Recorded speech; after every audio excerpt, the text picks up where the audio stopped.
څنګه په دومره کائناتو کې یوازې ځمکه د ژوند لپاره مناسبه ده؟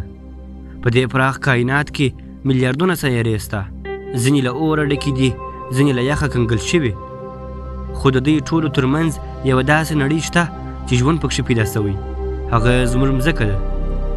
خو سوال دا دی چې ولې ژوند دلته پیدا سو نه په بل ځای کې؟ ښه راغلاست، زه شکیب لبیب یم او تاسو ته د یوې نوې موضوع سره راغلی یم. د دې راز لومړی علت د لمر څخه د ځمکې مناسب واټن دی. ځمکه د لمر سره په داسې فاصله کې پرته ده چې نه ډېره ګرمه ده او نه ډېره یخه. که نږدې وای اوبه به ټولې فضا ته بخار سوي وای، او که لرې وای هر څه به په یخ بدل سوي وای. همدا مناسبې فاصلې ژوند ممکن کړي دي. خو یوازې مناسب واټن کافي نه دی. ځمکه د مایع او اوبو سترې زیرمې لري چې دا هم د ژوند اساسي ضرورياتو څخه دي. اوبه یوازې د څښلو لپاره نه دي، بلکې د هر ژوندي موجود د بدن د حجرو او ژوند اساس جوړوي.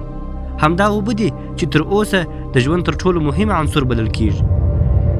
د ځمکني ژوند بل علت هوا ده.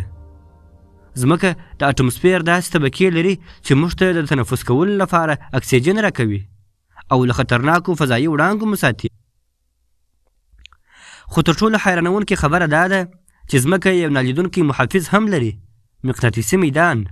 دا میدان د لمر خطرناکې چارجي وړانګې منحرفوي او زموږ سیاره خوندي ساتي. او بل علت د ځمکې د ژوند د ځمکې جاذبه ده. که دا جاذبه ډېره کمه وای، هوا به فضا ته تښتېدلې وای، او که ډېره زیاته وای، ژوند به سخت سوی وای.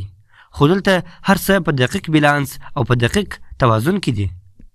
اوس فکر وکړه چې الله جل جلاله په څومره دقیق ډول دا نړۍ پیدا کړې ده. اوبه، هوا، شپه او ورځ، هر څه د یو لوی خالق او متصرف پر وجود دلالت کوي. د نور ویډیوګانو لپاره زموږ صفحه تعقیب کړئ. مننه.